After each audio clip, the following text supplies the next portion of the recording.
gente, sou Raíssa, estou de volta com mais um podcast do Blog Softball Não. Nessa manhã chuvosa aí de domingo, nós temos ainda 27 graus aqui em Natal. É uma chuva fininha, mas é chuva. Se ficar o tempo lá fora, se molha bastante, né? Chegando então agora com esse tema, motivação ecológica, né? Uma pergunta. E esse tema de podcast chegou para mim nessa semana por uma newsletter da revista Time, a revista americana Time, que já havia me retomado uma palestra. Eu não vou lembrar do nome do economista, sei que ele é brasileiro, mas de universidade americana, que veio fazer uma palestra aqui por ocasião da minha especialização lá na UFRN. São mais de 15 anos para eu me lembrar, vai ser fogo, né? Eu teria que procurar minhas anotações aqui para lembrar o nome dele. Mas foi muito nessa linha. Na hora que eu vi essa newsletter, né, e a pesquisa que ela traz, eu me lembrei imediatamente dessa palestra, né? E eu digo já porque a newsletter traz lá, dentre os temas, né, um que é Here's what really motivates people to adopt eco-friendly habits. Aqui está o que realmente motiva as pessoas a adotarem hábitos ecologicamente corretos, né, hábitos que fazem bem ao meio ambiente. É uma pesquisa do AP NORC Center for Public Affairs Research, que nome bonito, né? Tudo em inglês.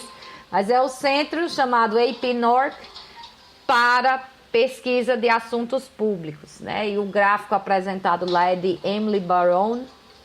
Essa pesquisa ela foi feita tanto online como por telefone, com 1.053 adultos lá nos Estados Unidos, mas serve de um bom parâmetro para cá também, vocês vão se reconhecer certamente, entre 23 e 27 de junho deste ano, e ela tem uma margem de erro de 4% já naquele esquema, para mais ou para menos, né? Mas é muito aproximado, acho que da estatística real, pelo que eu observo, né? Pelo menos na minha bolha, depois de dizer que essa história de não, na minha bolha, de cada 10 pessoas que me perguntam, 8 torcem para um determinado time, né? Então, bom, essa pesquisa ela foi publicada no dia 15 de agosto, né? E sobre o que era, né? Era tentando entender as escolhas do estilo de vida das americanas e dos americanos, né? Como elas eram feitas. E a pesquisa concluiu que elas são muito mais frequentemente motivadas pelo custo financeiro que elas têm, né, sobre suas economias, também sobre suas conveniências, dentre outros fatores, do que mesmo pela vontade de atenuar os efeitos da mudança climática ou ajudar o meio ambiente. Há alguns hábitos que invertem essa lógica, mas em geral é dessa forma. Vou até citar aqui para a gente entender. Por exemplo, há medidas que são muito adotadas pela população em geral, pelo custo financeiro, quer dizer, você termina ajudando o meio ambiente porque primeiramente ajuda o seu bolso. Há medidas que são realmente motivadas pela preocupação com o meio ambiente, você não pensa em custo no caso dessas medidas. E há medidas também que não tem nada a ver com custo nem com o meio ambiente, elas são mais ligadas à conveniência, o que é bom para você, né? E outros motivos em geral, de saúde e tudo. Aqui a gente mistura tudo num só. Então, olha, medidas motivadas pelo custo, né, que ajudam o meio ambiente. Reduzir o uso de aquecedor de ar-condicionado. Na pesquisa lá feita, 74% das pessoas que adotaram essa medida adotaram por causa do custo. Apenas 19% adotaram pensando no meio ambiente. 7% ficaram aí entre conveniência e outros, que inclui saúde, né, estilo de vida, essas coisas. Então, é majoritário. No caso de aquecedor e ar-condicionado, é um custo muito grande para usar. Quando a economia não está muito boa, né, a saúde financeira das pessoas não anda muito bem, reduz-se então o uso de aquecedor e de ar-condicionado. E é majoritário essa motivação ser por dinheiro, né? A outra, essa é simplérrima, né? Desligar as luzes. As pessoas costumam tomar essa atitude, 74% das pessoas motivadas pelo custo que tem manter as luzes ligadas. Então vamos desligar. Outro ato que é bom para o meio ambiente e que tem também esse uso majoritariamente adotado por finanças. Comprar produtos usados, né? Você não investir tanto em coisas novas.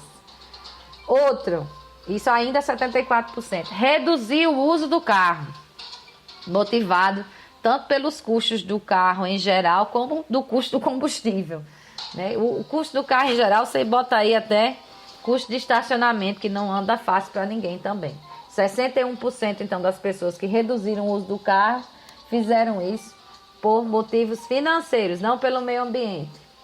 E usar equipamentos mais eficientes para economizar energia, 57% das pessoas que adotaram esse tipo de procedimento, essa atitude, né, esse comportamento, fizeram baseado no custo, pensando em diminuir seus custos. Apenas 28% pensaram realmente no meio ambiente.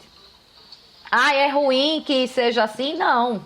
De todo jeito atingir o meio ambiente. Já eu falo mais sobre isso, né? Aí, quais são as medidas que as pessoas adotam sem pensar em custo, né? Pensando especificamente no meio ambiente.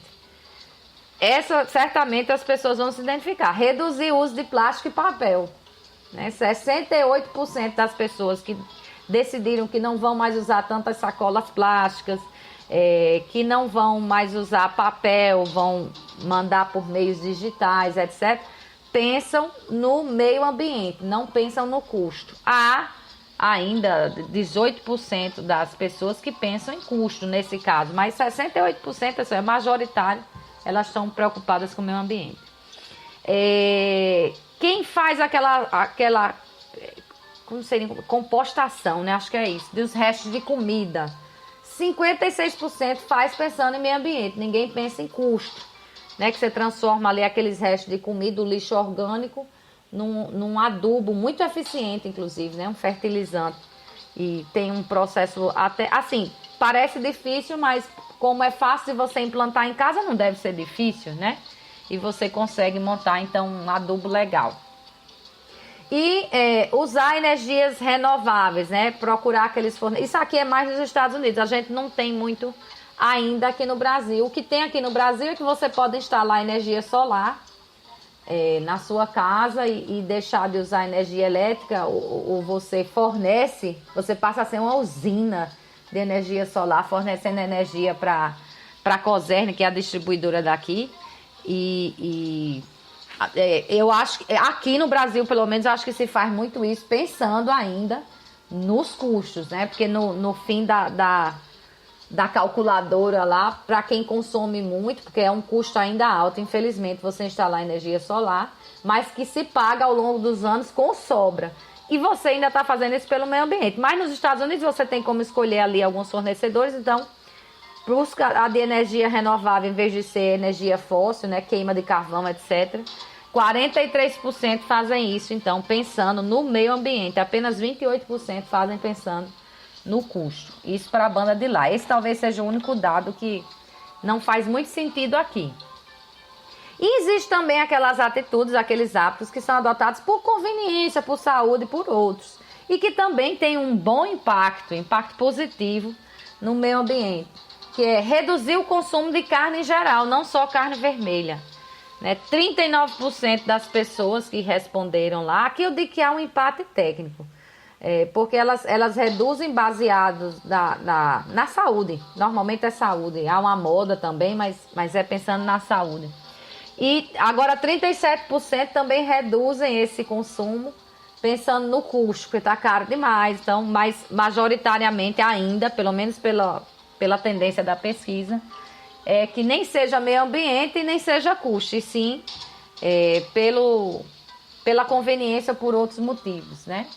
E o outro é reduzir voos, né? Deixar de fazer voos, tomar outros meios de transporte, porque um avião comercial, né? Ele gasta muito combustível, é uma coisa absurda. Então, 37% reduzem aí os voos baseados na conveniência. Embora, nessa aqui, quando você faz uma continha, dá quase 50% aí somando com conveniência também. Você pega os 37%, soma quem respondeu por conveniência, por outros motivos, dá quase 50%. E o custo tem apenas 43%. Essa é a mais, vamos dizer assim, polêmica. Os números mais polêmicos dessa pesquisa é essa redução de voos. Mas por que então me lembrou a palestra, né? Porque lá, quando a gente teve essa palestra com esse economista brasileiro, infeliz, eu me lembro, acho que era André o nome dele, não vou lembrar o sobrenome. Ele é daqui, mas mora e é formado e ensina numa universidade americana, né? A gente teve a oportunidade de ter essa palestra lá na especialização da UFRN em Direito Constitucional. Sim, Direito Constitucional aborda absolutamente tudo na vida, né? Você se especializar em Direito Constitucional, você praticamente está se especializando em tudo que envolve a vida de uma pessoa, né? É só abrir a Constituição para saber. Então, ele dizia lá que um dos métodos mais eficientes para fazer uma população adotar hábitos ecologicamente corretos é justamente isso, custo, né? Quando você estuda economia, as pessoas pensam muito no custo. Então, se começa a se tornar mais caro você usar um combustível fóssil e mais barato você usar um combustível que não agride o meio ambiente, é óbvio que as pessoas vão correr para cá, não por consciência, mas por custo, né? Se começa a ficar muito caro você andar de carro no centro da cidade do que você pegar um ônibus, as pessoas vão começar a pegar o ônibus, né? E tem a questão de conveniência e assim vai.